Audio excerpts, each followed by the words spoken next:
നമസ്കാരം. അങ്ങനെ ഒരു പെടലി നാടകത്തിലൂടെ അസാധ്യ പെർഫോമൻസ് കാഴ്ചവെച്ചുകൊണ്ട് ഏറ്റവും മികച്ച തരിക്കുള്ള അവാർഡ് വീണേച്ചി സ്വന്തമാക്കി.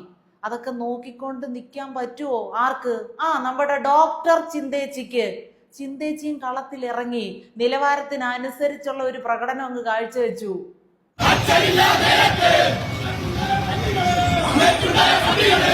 പല മാധ്യമങ്ങളിലും ബീപ്പ് എന്ന ഒരു നീണ്ട ശബ്ദത്തോടു കൂടിയാണ് ഈ വാർത്ത കൊടുത്തത്. ഏതായാലും ഈ മുദ്രാവാക്യം നിങ്ങൾ കേട്ടല്ലോ. അച്ഛനില്ലാത്ത നേരത്ത് അമ്മയ്ക്കുണ്ടായ പട്ടികളെ KSU പ്രവർത്തകരെ അഭിസംബോധന ചെയ്ത രീതിയാണിത്. ഏതായാലും അവർ ഒരിക്കലും നിലവാരം വിട്ട് കളിക്കാത്തത് കൊണ്ട് ഇപ്രാവശ്യവും ഈ ഒരു മുദ്രാവാക്യത്തിലൂടെ അവരുടെ നിലവാരം അവർക്ക് കീപ്പ് ചെയ്യാൻ സാധിച്ചിട്ടുണ്ട്.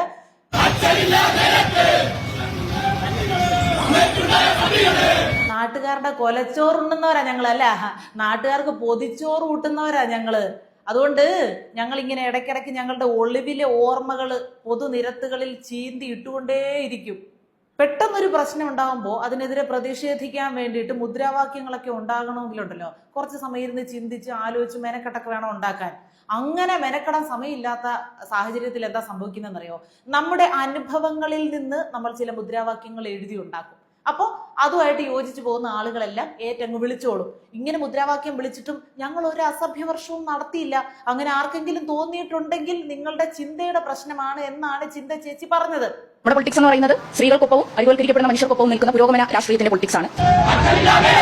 അച്ഛനില്ലാത്ത നേരത്തെ അമ്മയ്ക്കുണ്ടാകുന്ന പട്ടികളെ എന്ന് ഓപ്പോസിറ്റ് പാർട്ടിയിൽ നിൽക്കുന്ന യുവാക്കളെ അഭിസംബോധന ചെയ്യുന്നത് ഒരു അസഭ്യമായിട്ട് ഡോക്ടർ വാഴക്കുല ചേച്ചി കണക്കാക്കുന്നില്ല. അതാണ് ഞാൻ പറഞ്ഞ അവരുടെ നിലവാരം. വിവരദോഷികളല്ലേ, നമുക്കങ്ങനെ സമാധാനിക്കാം എന്നൊക്കെ പറഞ്ഞിരിക്കാമെങ്കിലും ഇങ്ങനെ പറഞ്ഞിട്ട് ആ പറഞ്ഞത് വിവരദോഷമല്ലേ എന്ന് ചൂണ്ടിക്കാണിക്കുമ്പോൾ അതിന് വിവരദോഷമൊന്നും ഞങ്ങൾ പറഞ്ഞില്ലല്ലോ, കേട്ടവരുടെ വിവരദോഷമാണ് എന്ന് ന്യായീകരിക്കുമ്പോൾ ഇത്രയെങ്കിലും നമ്മൾ പറഞ്ഞില്ലേ അത് മോശമല്ലേ? സാഹചര്യം മുതലെടുക്കാൻ വേണ്ടി ഇറങ്ങി തിരിച്ചതാ ചിന്ത ചേച്ചി, കറുപ്പും മഞ്ഞയും എല്ലാം ഇട്ടുകൊണ്ട്. കാരണം ഒരാൾ മാത്രം ഇങ്ങനെ സ്ക്രീനിൽ 2 ദിവസം തെളിഞ്ഞു നിന്നോണ്ടിരിക്കുക. ഇനി മിച്ചം കിടക്കുന്നതെല്ലാം അടപടലം വീണേച്ചി അങ്ങ് കൊണ്ടുപോയ ചിന്തേച്ചി ആരായി? ഡോക്ടർ ചിന്ത ആരായി? വിട്ടുകൊടുത്തൂടാ.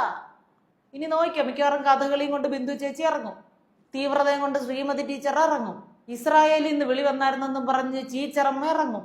ഈ നീളം വരുന്ന ഒരു സതുപദേശവുമായിട്ട് നമ്മുടെ സതുദ്ദേശിയും വേണ്ടി വന്ന ഇറങ്ങും. പെൺപടക്ക് ഇരുന്ന ഇരിപ്പുറയ്ക്കണ്ടേ? അപ്പൊ പറഞ്ഞു വന്നത്, സ്ത്രീകളെ അങ്ങേയറ്റം മോശമാക്കുന്ന രീതിയിലുള്ള മുദ്രാവാക്യം വിളിച്ചിട്ട് ഫുൾ സ്റ്റോപ്പ് ഇട്ട് കഴിഞ്ഞാൽ ഉടൻ അടുത്ത പരിപാടി ഇപ്പുറത്ത് മാറി നിന്ന് സ്ത്രീപക്ഷ രാഷ്ട്രീയത്തെ കുറിച്ച് സംസാരിക്കുക എന്നുള്ളതാണ്. ആ വാചാലതയാണ് അടുത്ത പരിപാടി.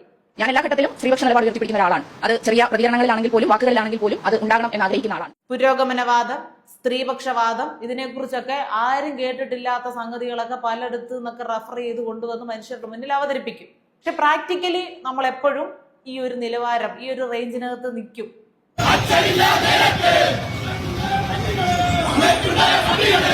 പിന്നെ നിങ്ങൾ കേട്ടതിന്റെ പ്രശ്നമാണ് ഇതിലെ അസഭ്യം എന്ന് ചിന്തേച്ചി പറഞ്ഞത്.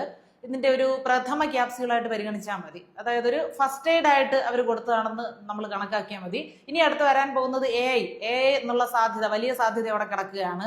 പിന്നെ ശത്രുക്കൾ ആരാണ്ട് ഇതിന്റെ ഇടയ്ക്ക് വന്ന് ഞങ്ങളെ കൊണ്ട് തെറ്റായിട്ട് മുദ്രാവാക്യം വിളിപ്പിച്ചതാണ്. ഇമാതിരി ക്യാപ്സ്യൂളുകളൊക്കെ ഇനി ഇറങ്ങാനിരിക്കുന്നുണ്ട്.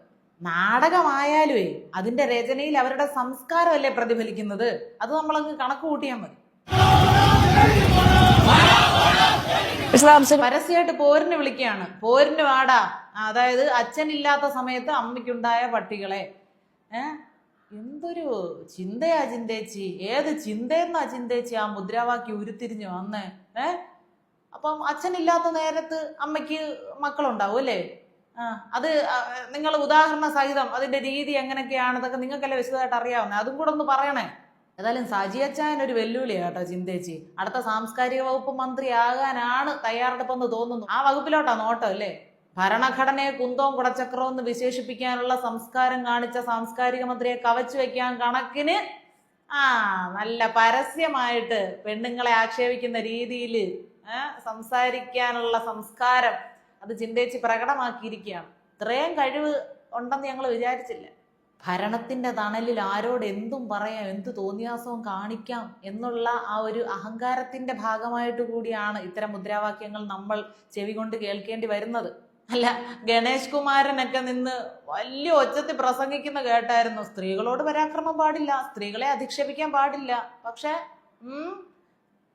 പോട്ടെ ചെന്നൈ, ബോംബെ തുടങ്ങിയ രാജ്യങ്ങളിൽ നിന്നുള്ള സഖാക്കൾ ഒത്തുകൂടിയ ആ പരിപാടിയിലെ പ്രധാന ആകർഷണം ഞാനായിരുന്നു എന്ന് പറഞ്ഞ് ബുദ്ധിജീവിയൊക്കെ ചമഞ്ഞാലും ഇതിനകത്ത് കിടക്കുന്നത് ഇതിൽ കൂടെ പുറത്തു വരും. ഏതായാലും ഈ മുദ്രാവാക്യം ഇതുപോലെ പുറത്തുവിട്ട മാധ്യമ പ്രവർത്തകർക്ക് അഭിനന്ദനങ്ങൾ കേട്ടോ. ഇത് പുറത്തു വന്നതിന് ശേഷം അതിന്റെ താഴെ വന്ന് കുറെ കമ്മികൾ പറയാം, നിനക്കൊന്നും നാണമില്ലേടാ മാപ്ര ഇങ്ങനെ കള്ളം പറയാനെന്ന്. അപ്പൊ ഇപ്പോഴും ചെവി അടച്ച് കണ്ണും മൂടിക്കെട്ടി ജീവിക്കുന്ന കുറെ അടിമകളുണ്ട്, കാലുനക്കികളുണ്ട് എന്നുള്ളത് ഒരു ചെറിയ ധൈര്യം തന്നെയാണ്. പക്ഷെ ആ ധൈര്യമൊന്നും പോരാ ഇനി വരുന്ന ഇലക്ഷൻ എന്ന കടമ്പ മറികടക്കാൻ. ഇങ്ങനെ ഓരോ ദിവസവും ഓരോ പുതിയ പുതിയ വിപ്ലവങ്ങൾ ഇവിടെ സൃഷ്ടിച്ചുകൊണ്ടിരിക്കുകയല്ലേ, ഒടുങ്ങാനുള്ള വിപ്ലവം. അപ്പൊ അവസാന കാലങ്ങളിൽ ഇങ്ങനെയുള്ള വാർത്തകളിൽ നിറഞ്ഞു നിൽക്കാൻ സാധിക്കുന്നത് ഒരു മഹാഭാഗ്യമായി കരുതിക്കൊണ്ട് മുന്നോട്ടുള്ള മുദ്രാവാക്യം വിളികൾ തുടരട്ടെ. ചിന്തേച്ചി, ഇനി അടുത്ത നമ്മൾ സ്ത്രീപക്ഷത്ത് നിന്ന് സംസാരിക്കുമ്പോഴേ പ്രധാനമായിട്ട് ഈ ഒരു പോയിന്റും കൂടെ അതിൽ ഉൾപ്പെടുത്താൻ നോക്കണേ. ചിലപ്പോൾ ആ സമയത്ത് മറന്നുപോകും. അച്ഛനില്ലാത്ത നേരത്ത് മക്കളെ ഉണ്ടാക്കുന്ന അമ്മമാരും ഇവിടെയുണ്ട്. ചിന്തചേച്ചിയുടെ പ്രത്യേക അറിവിൽ അത്തരം അമ്മമാർ ധാരാളമുണ്ട്. അപ്പോൾ അതിനെക്കുറിച്ച് കൂടി വാചാലയാകുകയാണെങ്കിൽ അതൊരു വെറൈറ്റി ടോപ്പിക് ആയിരിക്കും, കുറച്ച് ആളുകൾ കേൾക്കാൻ കാണും. അപ്പോൾ അധപ്പതനം നീണാൾ വാഴട്ടെ.